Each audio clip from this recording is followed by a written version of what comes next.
যুবকের সেজদা আল্লাহর আরশ কাইপা ওঠে। নওজোয়ান সেজদা দিলে আল্লাহ আরশে আজিম থেকে বলে, যুবক তুই আমারে সেজদা দিলি, যা ওয়াদা দিলাম হাসরের ময়দান আমি তোরে আমার আরশের ছায়া দেব। বাহ বাহ, তোরে আমি পাশে বসাবো নওজোয়ান, তুই স্টেজে বইবি, স্টেজে বসবি, বাকিরা তাকায় দেখবি, বাপরে আমগো এলাকার হেতে দি বাদশাহ। আল্লাহ তৌফিক দান করুন। চলেন এই আয়াতগুলোর তর্জমা বলি, শুধু তর্জমা। আল্লাহ তাআলা বলেন, কাল্লা ইদা দুক্কাতিল আরদু দাক্কান দাক্কা। বান্দা শুনো, যত লাফালাফি ফালাফালি করো মনে রাখো তুমিও একদিন থাকবা না, পৃথিবীও একদিন থাকবে না।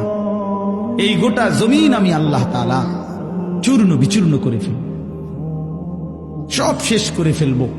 আসমান জমিন চন্দ্র সূর্য সব শেষ করে ফেলব। হাসরের মাঠ কায়েম হবে। ওয়া রাব্বুক, আর তোমার রব, সমস্ত মানুষ দাঁড়িয়ে থাকবে হাসরের মাঠে। তোমার রব আল্লাহ হাসরের মাঠে আগমন করবেন। ওয়াল মালাকু সাফফান সাফফা, কোটি কোটি ফেরেশতা হাসরের ময়দানে সারিবদ্ধভাবে দাঁড়াবে।